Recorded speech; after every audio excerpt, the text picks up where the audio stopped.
हरे भरे जंगल के बीचों बीच एक छोटी सी पगडंडी थी, जिसके किनारे ऊंचे ऊंचे पेड़ आसमान को छूते दिखाई देते थे। उसी जंगल में एक छोटा सा बेहद प्यारा हाथी का बच्चा रहता था। उसका नाम था गोपू। गोपू पूरे जंगल का लाडला था, क्योंकि वह जितना शरारती था उतना ही मासूम भी। हर सुबह सूरज की किरणें जब पत्तों के बीच से छनकर नीचे आती, तो गोपू अपनी मीठी सी आवाज में चिंगाड़ मारते हुए जाग जाता। जागते ही वह अपनी सूंड को गोल घुमाकर हवा में उछालता और खुशी से इधर उधर दौड़ पड़ता। उसका सबसे पसंदीदा काम था पास ही के बड़े से पेड़ के नीचे जाकर खेलना। वह अपनी सूंड से सूखी टहनियां उठाकर उन्हें हवा में उछालता और फिर खुद ही हंसने लगता। लेकिन उसकी सबसे बड़ी शरारत थी झील में नहाना।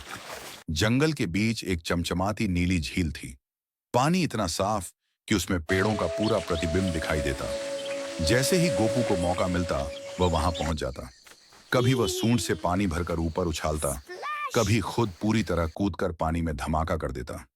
उसके छींटों से आसपास बैठे बंदर, हिरण और छोटे छोटे खरगोश पानी से भीग जाते और फिर सभी मिलकर हंसने लगते। एक दिन गर्म दोपहर में गोपू झील के पास पहुंचा तो उसने देखा कि झील का पानी थोड़ा कम हो गया है। उसे चिंता होने लगी। अरे, अगर झील सूख गई तो मैं कहाँ नहाऊंगा? वह दौड़कर अपने दोस्त चीकू बंदर, मीना हिरनी और टुनटुन खरगोश के पास गया और सबको अपनी बात बताई। सभी जानवर इकट्ठा हुए और समाधान ढूंढने लगे। चीकू ने सुझाव दिया कि अगर जंगल के ऊपरी हिस्से से छोटी नहर खोदी जाए तो पानी फिर से झील में आ सकता है। गोपू को यह बात अच्छी लगी।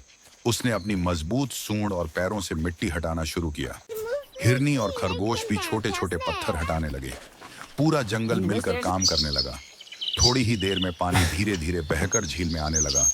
गोपू खुशी से सूंड बजाने लगा। झील फिर से भर गई थी। उसने उछलकर पानी में छलांग लगाई और सबके ऊपर छींटे उछालकर धन्यवाद कहा।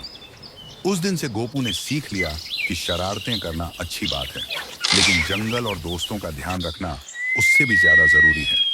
अब वह रोज झील में नहाने जाता, लेकिन साथ ही उसकी सफाई का भी ध्यान रखता। और इस तरह छोटा सा गोपू अपने प्यारे जंगल और दोस्तों के साथ हर दिन हंसी मजाक और सीख से भरी नई कहानी बनाता रहता था।